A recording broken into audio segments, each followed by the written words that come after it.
الله العظيم استغفر الله العظيم استغفر الله العظيم الفاتحة بنية القبول وتمام كل سلوم وكل وصله الشر ظاهرا وباطنا في الدين والدنيا والآخرة دافعة لكل شر جالبة لكل خير لنا ولوالدنا وأولادنا وذريتنا ولأصحابنا وأحبابنا ولمشايخنا في الدين واللطف والعافية والآنية إن الله ينظر قلوبنا وقوالبنا والهدى والتقى والعفاف والغنى والموت على دين الإسلام والإيمان بلا محنة ولا امتحان بجاه سيد ولد أدنى جامعة لكل نية صالحة وزيادة ومحبة في شرف الحبيب سيدنا محمد صلى الله عليه وسلم وإلى حضرة النبي الفاتحة.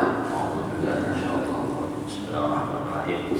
Alhamdulillah rabbil alamin arrahmanir rahim maliki yaumiddin iyyaka na'budu wa iyyaka nasta'in ihdinas siratal mustaqim siratal ladzina an'amta 'alaihim ghairil maghdubi 'alaihim waladdallin.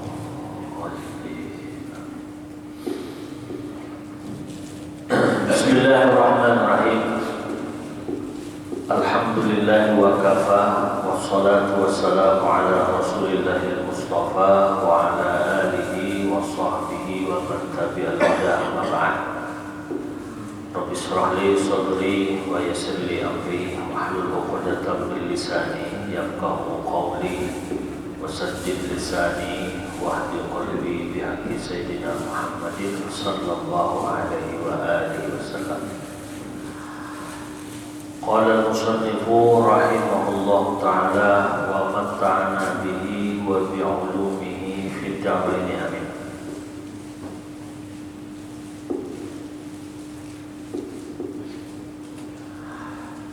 Faqala alaihi salatu wassalam kullu a'dha'il makhluk takunu ramiman illa salasa nisamin fatambutul ajsadu ala tilkal isam fa idza namatil ajsadu bi iznillahi ta'ala yuhyillahu ta'ala qabla kulli makhlukin israfil summa ya'muruhu Allah ta'ala ayyamfakha bis-sur nafkhatal ba'thi fayamfuhu bis-sur fayaqulu 'inda dhalik ya ayyatuhal izam an-nakhirah wal hududul baliyah qumu lil hisab fayarfa'una ru'usahum kal mustayqizi minan naum. Alhamdulillah wa syukrulillah, kita panjatkan dan aturkan kehadiran Allah Subhanahu wa ta'ala yang masih memberikan kepada kita nikmat iman Islam, sehat badan, panjang umur, kemudian dimudahkan, dikawakan kita bisa berhadir di tempat ini, di tempat yang mulia, kemudian dalam rangka melaksanakan yang kewajiban yang kita kepada Allah Subhanahu wa ta'ala. Dan mudah-mudahan kita bisa istiqomah di dalamnya. Amin amin ya rabbal alamin. Kemudian ini kita akan melanjutkan kajian tafsir surah Yasin. Ini masih berhubungan dengan cerita ketika Allah Ta'ala mengkiamatkan dunia ini, ditiup sangkakala. Yang pertama menghancurkan, meluluh lantahkan, kemudian tiupan yang berikutnya menghidupkan yang makhluk yang semuanya sudah mati, dihidupkan kembali. Nah, maka kelanjutan daripada yang cerita tentang ayat ini, dalam hadis yang Nabi mengatakan faqala alaihi salatu wassalam kullu a'dha'il makhluk takunu ramiman. Jadi ketika terjadi hari kiamat, hancur semua luluh lantah ya. termasuk ya jasad kita ini pun hancur semuanya.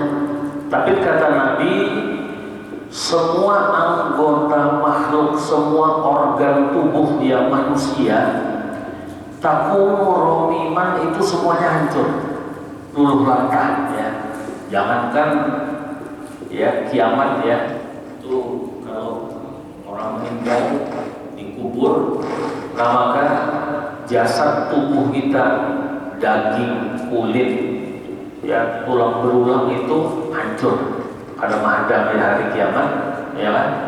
Nah, tapi kata Nabi di sini, semua anggota makhluk itu tadi hancur kecuali ada 3 tulang ya, yang dikekalkan, yang tidak hancur walaupun tadi sudah ya terjadi kiamat, ya kada hancur yang 3 ini.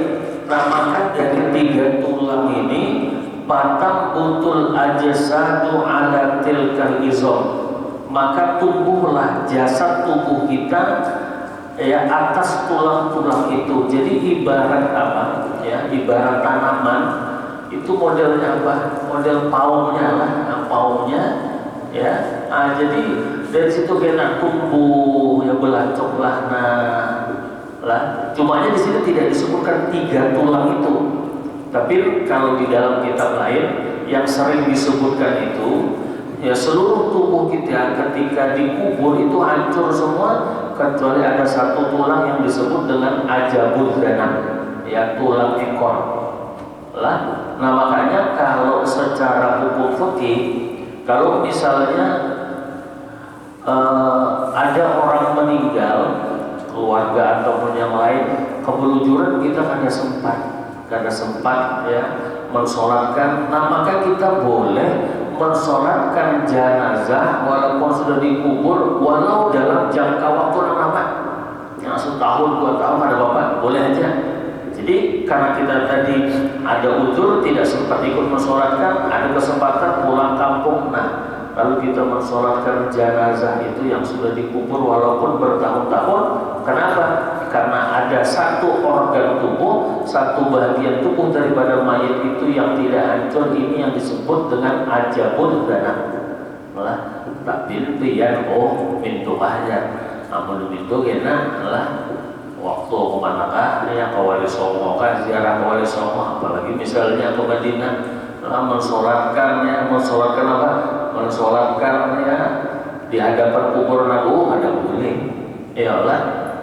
Kalau sampai sana misalnya ziarah ke Wali Songo aja, lalu sholat jenazah di atas kubur Wali Songo, Allah ada boleh ya, walaupun tadi di bagian jasad ya tubuh itu tadi ada mengada hancur. Kenapa? Nah karena di dalam fikih itu disarankan ya, orang yang boleh mensolatkan jenazah di atas kubur itu ketika mayat itu meninggal ya, kita ini termasuk orang yang mukallaf, orang yang dibebani hukum. Karena kan secara hukum itu apabila ada orang meninggal hukumnya fardu kifayah ya, nah, kita mensolatkannya. Nah jadi pada waktu itu kita sudah termasuk orang yang mukallaf, orang yang sudah dibebani hukum. Umur misalnya, nah paling tidak sudah 15 tahun lah. Namun misalnya ada meninggal kita masih umur bisa 10 tahun, kemudian kada umpat mensolatkan, nah lalu karena mengaji tahu, lalu ingin mensolatkan jenazah kayak yang sudah meninggal tadi, nah itu kada boleh. Karena pada waktu meninggal tadi dia belum mukallaf. Jangankan begitu, misalnya perempuan umur sudah ya balik, tapi di saat meninggal si mayat itu ya dia dalam keadaan haid, dia dalam keadaan nifas misalnya, nah ini kada boleh ya. Maka syaratnya tadi orang tersebut ya sudah saat yang mayat meninggal itu dibebani hukum. Kenapa? Karena tadi ternyata di jasad kita ya yang sudah dikubur tuh ada yang ada hancur ya. Itu yang disebut dengan ajabul zanam, tulang ekor ya. Nah ini kita ketika ya kiamat dibangkitkan lagi ya, yang pada pembahasan sebelumnya ya dikisahkan juga sudah bahwasanya ketika Allah Ta'ala itu hendak membangkitkan seluruh makhluk setelah tiupan pertama itu matian berataan, kemudian hendak dibangkitkan, maka Allah menurunkan yang namanya hujan ya Allah, hujan lah. Nah lalu dari hujan itu tadi kemudian apa? Kemudian bangkitlah ya manusia lah, bangkitlah manusia. Nah jadi apa namanya, bangkitnya itu dari mana tadi? Ya dari tulang itu tadi ya, dari tulang yang tidak dihancurkan tadi. Jadi di dalam hadis ini kata Nabi, semua organ tubuh makhluk itu hancur kecuali hanya 3 tulang saja. Ya. Nah maka dari 3 tulang itu patang butul aja satu, tumbuhlah jasad-jasad kita itu tadi, nah tumbuhlah.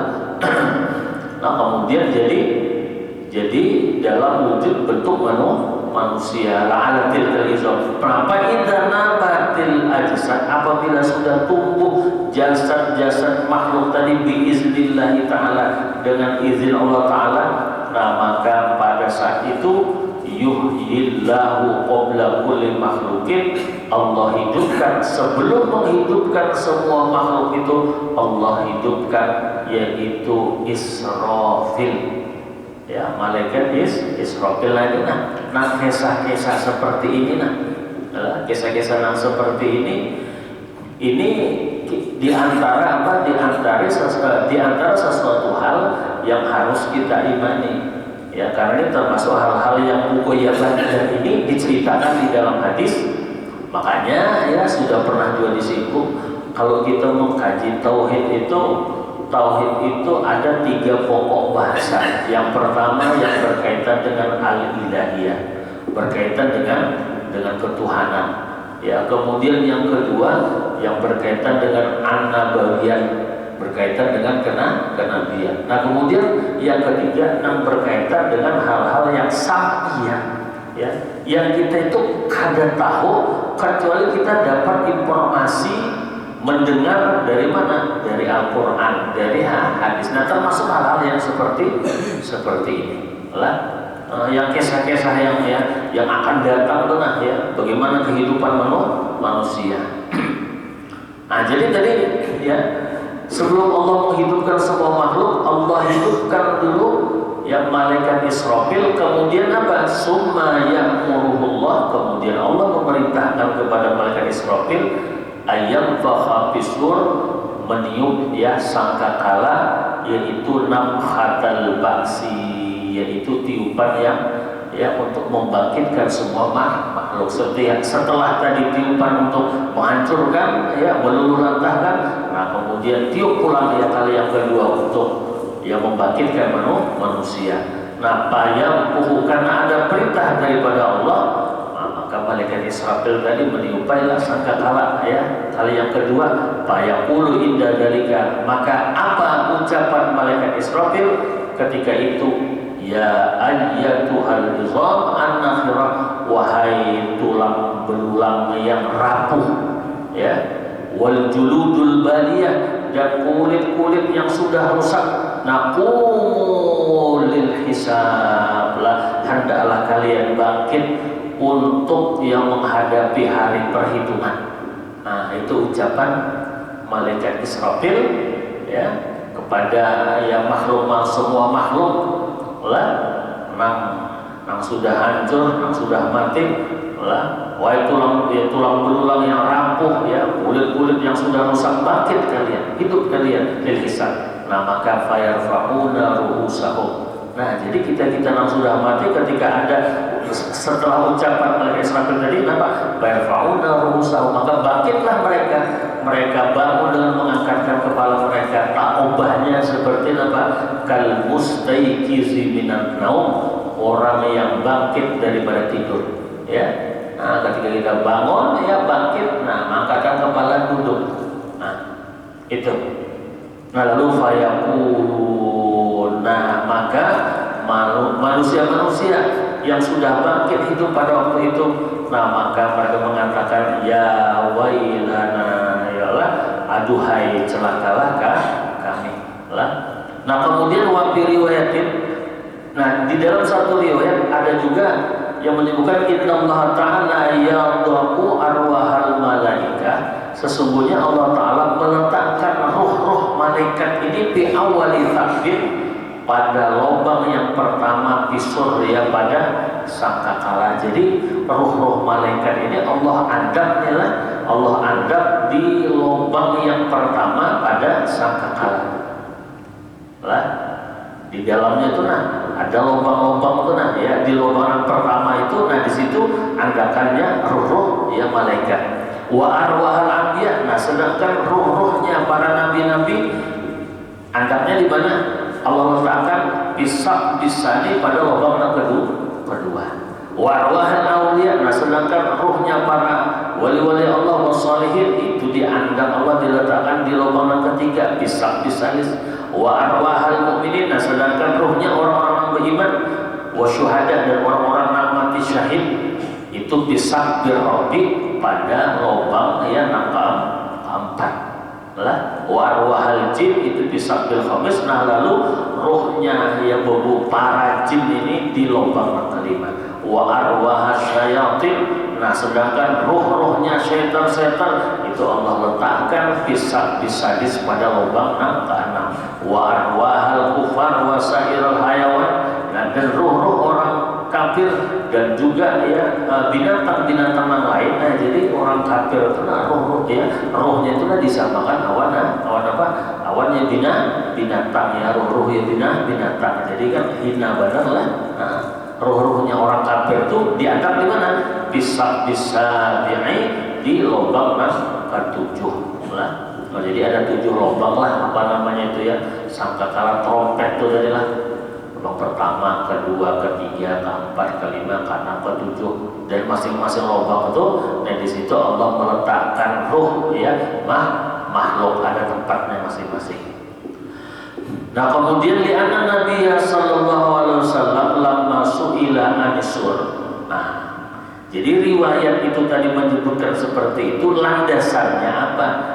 Karena bahwasanya Rasulullah SAW itu manakala beliau ditanya tentang sur, ya qala, kata Nabi yang namanya sur, trompet tadi sangkakala, ya huwa qarnun, itu taobahnya seperti tanduk. Sangkakala tadi kata Nabi dia itu taubahnya seperti tanduk tuluhu. Panjangnya ini berapa panjangnya? Panjangnya itu masih sab'ati alafi sanatin, yaitu perjalanan 7.000 tahun. Panjangnya itu ya, panjang sangkakala tadi seperti tanduk tadi lah. Amun ibarat orang berjalan tuh dari ujung ke ujung ya, dari ujung ke ujung sampai berapa? 7.000 tahun. Kalau pian menghitung berapa meter tuh ya, panjang benar ya lah. Jadi 7.000 tahun ya. Kemudian wabihi sab'atu sabit, dan di dalam sangkakala tadi itu ada 7 lubang ya, 7 luang min sabtin ila sabtin. Lalu jarak antara satu lubang dengan lubang yang kedua itu pulang berapa jauhnya? Masih ratu alfisanatin, yaitu perjalanan 1.000 tahun. Jarak antara satu lubang dengan lubang yang berikutnya.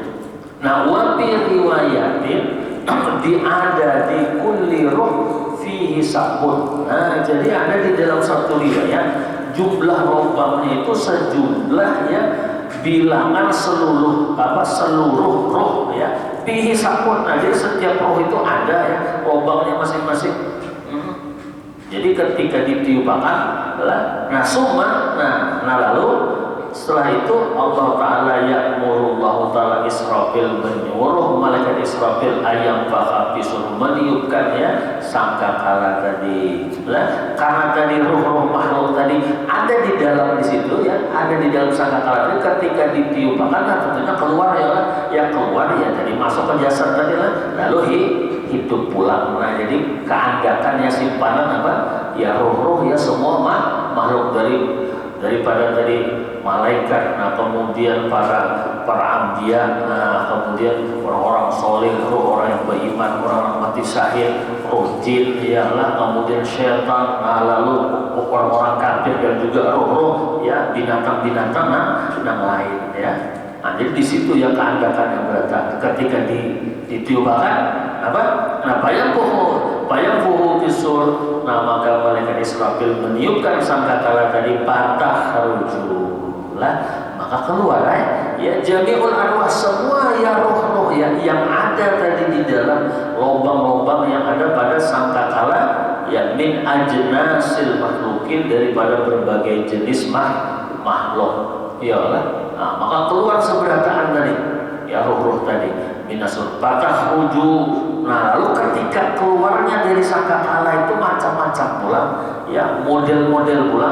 Nah, maka patah rujuk, keluarlah arwahul mukminin, rohnya orang-orang yang beriman ya, dari sangkakala, dari trompet tadi, kantau isiraj ya, seperti cahaya lampu. Nah, keluarnya lah roh-roh orang yang beriman tadi seperti cahaya lampu terang lah. Nah, sedangkan wa arwahul kufar, dan keluarlah roh-rohnya orang-orang kafir wal munafikin itu mislul qayhi, seperti qay, nanah ya, berarti berbau dia lah, berbau seperti nanah. Summa yaqulullahu azza wa jalla, kemudian Allah Ta'ala berfirman, wa izzati wa jalali, nah maka demi kemuliaanku dan kebesaranku, Allah lahu jalla ta'ala, akulah ya Allah Rabbul alamin, Tuhan semesta alam. Nah, tatkala itu tadi ya Allah tadi berfirman, Allah, akulah Allah ya Rabbul alamin ya, Tuhan semesta alam, la udkhilanna kulla ruhin. Nah, jadi bayangkan ya, ketika roh itu tadi, nah ketika roh ditiup ya, ditiup dari sangkakala keluar, nah kemudian masing-masing roh itu tadi masuk ke tubuh ya setiap makhluk, dan yang ada salah masuk. Nah, ada salah masuknya nih. Kalau tadi lah roh orang yang beriman lah masuk ke awal orang kafir, atau sebaliknya roh orang kafir lah masuk ke awal orang beriman ya, ada anak tersalah. Nah, inilah menunjukkan ya kekuasaan Allah Subhanahu wa taala. Maka kata Allah Taala ya, wa izzati wa jalali anallahu rabbul alamin, akulah Tuhan ya seluruh sekalian alam, la udkhilanna, niscaya aku masukkan kulla ruh, setiap roh itu, ila qalabihi, ke dalam jasadnya masing-masing, dan kadar tapahurun lah. Alladikana fihi, yang mana roh itu tadi memang dia berada di jasad, di tubuh itu, fidari dunia, pada waktu di dunia. Nah, jadi roh orang beriman masuk ke tubuh orang beriman juga lah, rohnya ya para jin ya masuk ke tubuhnya, rohnya para anbiya masuk ke tubuh ya para anbiya juga. Nah, kemudian dan seterusnya dan seterusnya. Nah, hatta, nah sehingga kata Allah Ta'ala, la yadkhulu ila ghairi qalabihi, nah maka tidak masuk tadi roh tadi bukan kepada jasadnya. Nah, jadi bahasa kitanya kada tapa huruf lah. Nah, lalu apa? Lalu itu baik tadi lah, fatahruju ajsadul khalaiq minal ardi kamilatan. Nah, maka keluarlah jasad seluruh makhluk daripada bumi itu kamilatan, dalam keadaan utuh, dalam keadaan sempurna, tamatan, matruhatan ya, dalam keadaan terlempar, hayatan, dalam keadaan hidup, bi'idnillahi ta'ala, dengan izin Allah Subhanahu wa ta'ala. Nah, imbah keluar daripada bumi tadi, la wa idza kharajal khalaiqu minal ard, apabila makhluk tadi sudah keluar daripada bumi, hidup tadi lah, nah maka yursilillahu ta'ala naran, maka Allah yang mengirim naron, apinya ini min aqtaril ardi, api ini Allah kirim lah dari penjuru ya bumi, minal masyriq, dari mulai yang sebelah timur, ilal maghrib ya, sampai ya ke sebelah barat. Nah, jadi api tadi datangnya dari sebelah timur lah menuju ke barat. Artinya apa? Artinya api api ini tadi menggiring, menghalau, yang menghalau semua makhluk yang sudah bangkit hidup karena api datang dari sebelah timur lah. Nah lalu mau pada mau ini, nah semua makhluk itu kenapa bergerak ya ke arah ya sebelah barat ya.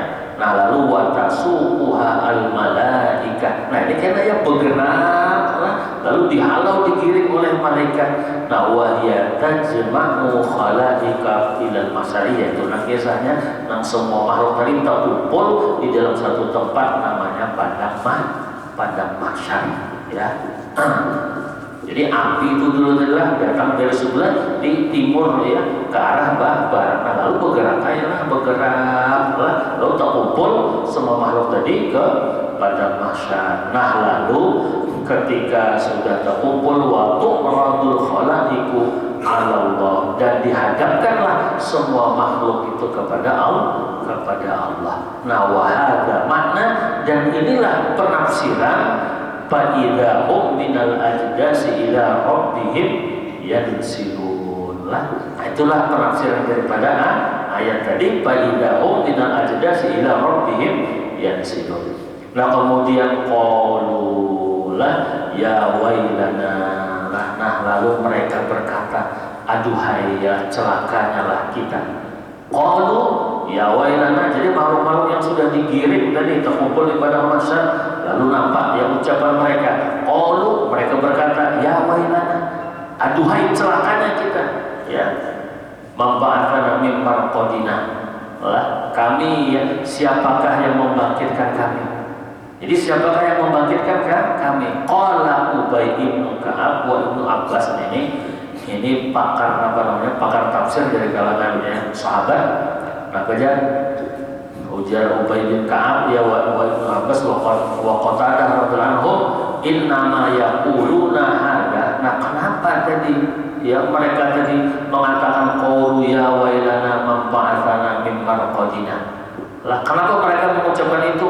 Nah ucapan itu mereka ucapkan hadza hina di ketika ya annallaha ta'ala rafa'al azab an ahlil azab baina nafkhataini fayarquduna fi quburihim fa idzan bu'itsu ba'da nafkhatil akhirah. Itu ya mereka tadi mengatakan karena bahwasanya Allah mengangkatkan azab daripada orang-orang yang ya mendapatkan azab baina nafkhataini, antara dua ya tiupan sangkakala yang pertama dan yang kedua itu nah diangkatkan azab. Nah jadi antara itu mereka yang harusnya mendapat azabnya kadang mendapat azab. Nah maka ya payah kuduna fi kuburi, mereka tadi tidur di kubur mereka. Nah setelah itu nah kemudian itu yang mereka tadi dibangkitkan ba'da nafkhatil akhirah, setelah tiupan yang terakhir, wa ayanu al-qiyamata, dan mereka dapat melihat langsung ya kiamat, menyaksikan langsung kiamat. Nah maka da'au ya bil wailah, kemudian mereka mengatakan celakanya kami. Wa qala ahlul ma'ani, nah kemudian berkata ahlul ma'ani, napa innal kufar idza ayanu fi jahannam. Nah sungguhnya orang-orang kafir itu ketika mereka sudah melihat di neraka jahanam anwa'al adab, macam-macam adab itu ya sangat banyak sekali. Nah wasara adabul qabri, dan jadilah adab kubur itu bijam di adab di jahannam ya. Di sisi adab jahanam itu kan naumi. Jadi kalau dibandingkan ya siksa kubur dibandingkan ya dengan siksa ya neraka jahanam, itu tak ubahnya orang yang disiksa di kubur itu seperti tidur lah. Nah kemudian mereka mengatakan memba'atsana min marqadina la summa qalu. Nah kemudian mereka mengatakan hadza ma wa'ada rahman wa sadaqal mursalun. Nah tapi tidak ada lagi apa ya fungsinya lagi pengakuannya tadi lah. Kenapa? Karena sudah di akhirat tadi kan, karena ada lagi banyak fungsinya. Nah lalu kemudian mereka ada, inilah ya ma'wa'ada rahman yang dijanjikan ya Tuhan ya yang maha pemurah, wa sadaqal mursalun, dan benarlah para rasul itu ya bi kalamihim ya wahum muqirruna. Nah, jadi orang-orang itu tadi ya ketika sudah tadi di akhirat melihat langsung lah ujar mereka, nah inilah bukan apa yang dijanjikan Allah Ta'ala, dan ya benarlah para rasul bikalamihim padalah ucapan mereka. Jadi kan para rasul itu sudah diutus oleh Allah Ta'ala mewanti-wanti, nah ialah wajib beriman, wajib beramal soleh bagi yang kafir ya, tunggu nanti azab Allah, siksa Allah. Nah tapi tetap tuh ya karena mau beriman, karena mau ya beramal soleh, nah maka melihat langsung mengaku saat itu. Nah tapi apa? Wahum mukiruna, nah pengakuan mereka tadi ada apa ya? Gunanya lah, antara sudah kiamat. Nah jadi mereka tadi memang mengakui, nah akan tetapi walam yang fahumul ikraru, tidak yang berguna lagi ya pengakuan mereka. Nah wakila, ada yang menafsirkan ya maksud daripada hada ma'wadur rahman wa sadaqal mursalun, ma'wadur rahman ya qalatil malaikat. Nah itu ucapan malaikat, bukan ucapan orang-orang kafir darilah, tetapi ucapan malaikat. Nah ujar malaikat ini nah hada ma'wadur rahman wa sadaqal mursalun lah. Nah in kanas illa sayhatan wahidatan fa idahum jami'un ladaina muhdarun lah. In kanas illa sayhatan, tidak ada lah teriakan itu melainkan ya satu teriakan saja, maka fa idahum jami'un ladaina muhdarun, maka tiba-tiba mereka semuanya dikumpulkan kepada kami. Ya, ay makana khurujuhum minal kubur. Nah, maksudnya tidaklah ya mereka keluar ya daripada kubur illa bi sayhatin wahidatin, nah kecuali dengan satu teriakan ya min Israfil, daripada malaikat Israfil, di annal makhlukina, karena ya para makhluk itu yang mutuna mereka mati bi sayhatin dengan satu teriakan, dengan satu kali dari tiupan sangkakala, wa yakhrujuna. Nah setelah mati mereka seberataan, kemudian mereka yakhrujun keluar min kuburihim, daripada kubur mereka bi sayhatin dengan ya teriakan atau tiupan ya yang berikutnya. Nah setelah mereka tadi mati kemudian hidup, wa yujma'una kulluhum, dan semuanya mereka dikumpulkan ya indana, di sisi kami kata Allah, lil hisab, yang untuk ya menerima perhitungan, untuk dihitung ya amal mereka. Nah kemudian paling gila, nah kalau ada ya bertanya lima qala Allah subhanahu wa ta'ala jami'un ladaina muhdarun, kenapa? Jadi dalam ayat tadi Allah mengatakan ya jami'un ladaina muhdarun wa laysa lil kufar. Nah sedangkan ya orang-orang kafir itu mereka tidak dekatnya di sisi Allah Ta'ala. Nah lalu kalau ada yang bertanya seperti itu, maka jawabannya Pak Ujiba bi anal murada, nah bahwasanya yang dimaksud dengan dekat itu yaitu qurbul hisab, yaitu kedekatan yang untuk dihisab wal azab, dan dekat yang untuk mendapatkan siksaan. La qurbal karmah, bukan dekat tadi karena mulia ataupun dekat ya karena untuk mendapatkan kebaikan, tidak. La qurbul karamah wal ihsan. Nah yakni maksudnya apa? Rufi'atil hujubu, nah diangkatlah hijab wal wasitah bainallah wa baina ibadihi, ya antara Allah dan hambanya, wa yas'alu ibadahu bi'azamati, dan Allah menanya kepada hambanya dengan keagungannya, wa kibriyaihi an jami'i ma fa'alu, ya tentang semua ya yang mereka kerjakan di dunia, minal khairi wa syarri, baik itu yang baik ataupun yang jelek. Yang baik yang mendapat balasan baik, ya in khairun ya fa khairun, ya jika baik dari maka balasannya juga baik. In syarrun fasyarrun, jika jelek nah maka jelek juga ya. Nah kemudian ya karena kita sambung ya ayatnya fal yauma la tuzlamu nafsun syai'a wa tujzauna illa ma kuntum ta'malun. Nah jadi kalau sudah semuanya dikumpulkan ya dihisab, nah maka tidak ada satu pun daripada makhluk itu yang disolimi. Ya lah ya sampai sini aja dulu lah, mudah-mudahan manfaatnya ya, asal kita mengawali aja lah. Mudah-mudahan Allah Ta'ala mengampuni dosa masa kedua orang tua kita, istiqomahkan dalam ilmu dan amal. Mudah-mudahan husnul khatimah ala tilka niyah wa ala kulli niyatin salihah wa ila hadratin nabi. Al-Fatihah. Bismillahirrahmanirrahim. Alhamdulillahirabbil alamin. Rahmanirrahim. Maliki yaumiddin. Iyyaka na'budu wa iyyaka nasta'in. Ihdinas siratal mustaqim. Shiratal ladzina an'amta 'alaihim. Bismillahirrahmanirrahim. Alhamdulillahirabbil alamin. Allahumma shalli wa sallim ala sayyidina Allahumma hadina bihudaka waj'alna mimman yusari'u fi ridhak wa la tuwallina wa la yaksiyaka wa la taj'alna mimman khalafa wa asab. Hasbunallahu wa ni'mal wakeel. Wa sallallahu ala walhamdulillahi rabbil alamin. Masya Allah.